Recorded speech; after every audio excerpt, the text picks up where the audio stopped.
With Pawan Singh in future again किसी परिस्थिति में? मैंने आपको कहा कि मुझे उस इंसान का चेहरा भी याद नहीं आता है।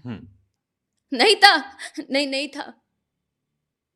वो करते-करते अचानक मेरे ऊपर बड़ाम से टीवी फोड़ दिया जाता है। हाय फ्रेंड्स, आई वो बढ़िया होंगे। तो अक्षर सिंह का ये वीडियो तो देख लिए होंगे, कुछ तो समझ में आ ही गया होगा। अगर समझ में नहीं आएगा तो प्लीज़ मेरे वीडियो को लास्ट तक बने रहें, पूरे डिटेल से समझाते हैं।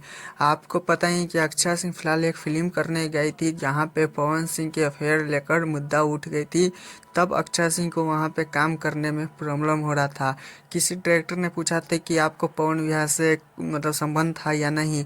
हाँ भी बोलती थी तब पर भी डर था, अक्षय सिंह बोली ना भी तब पर भी डर था। इसी बात को लेकर यहाँ पे रोते हुए वहाँ से निकल गई थी। तो उसी बात पे एक आकर इंटरव्यू में बोल रही थी कि पवन विवाह के नाम से जीना भी खराब हो गया है। लेकिन पवन विवाह तो इतना घटिया काम तो करते नहीं है, लेकिन क्या ही बोल सकते हैं आप लोग। ये दोनों का विवाद तो अक्सर सुनने को मिलता ही है सुर्खियों में, लेकिन क्या ही बोल सकते हैं। जब पवन सिंह ने ही भोजपुरी में अक्षय सिंह को लाया, लेकिन पता नहीं इतना तो नहीं है, लेकिन ज्योति सिंह ने भी फिलहाल अभी अफवाह फैलाई हुई है कि अक्षय सिंह 3 महीने का प्रेगनेंट लेंगे। भाई आप लोग जानते हैं क्या है नहीं? कमेंट में ज़रूर लिखिएगा कि यह झूठ है या सच, या सच में पवन भैया ने ऐसा किया है। तो प्लीज़ मेरे चैनल पर न्यू तो चैनल को सब्सक्राइब, वीडियो को लाइक कीजिए और हाँ हाई ज़रूर लिखिएगा।